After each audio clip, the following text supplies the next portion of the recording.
What's your name? What brings you here? What did you come to settle here? Don't say me it's spying on us in our country. What country are you from?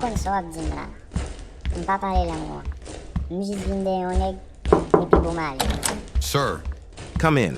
this guy says he speaks English and can translate for him. Oh, very well. Come with it. You say you can speak the language? You can translate? Sir, I can speak and I can traduce. Give him a chair for me. Ask him what is he doing here? Why is he here? Is he a spy and who sent him? Demandez ou pour quelle raison vient là? Est-ce que c'est un espion? Qui est-ce qui voyait où? He doesn't want. He doesn't want to answer. Tell him to answer. Réponds. D'ici à ti vient derrière. Sir, you have an urgent call in the conference room right now.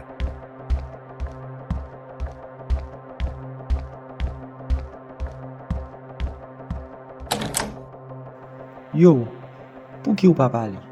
Quitte me parler ou pas, ça va pas résoudre rien. Déjà, illégal dans le pays. Mon cher, bagay illégal ça c'est un problème. Moi-même besoin sortir ici. C'est non prison mieux là. Ça pas en détention pour immigrants. Non?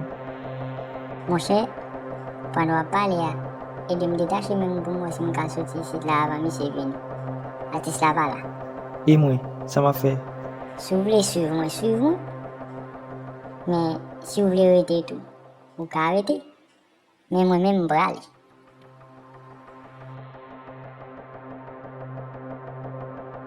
Ouais, je prêt pour me sauver. Silence!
Ouais, Blip.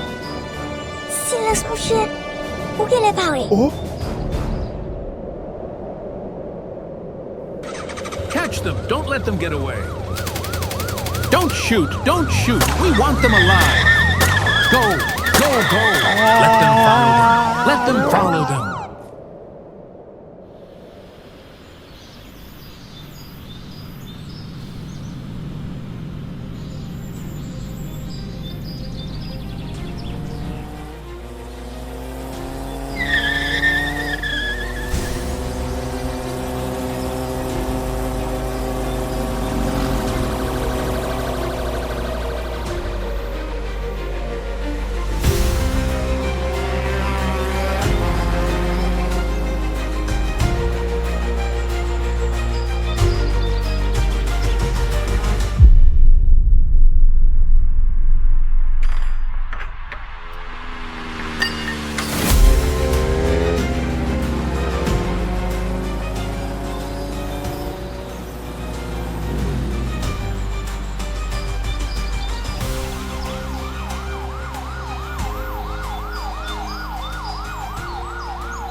Regardez, mais oui.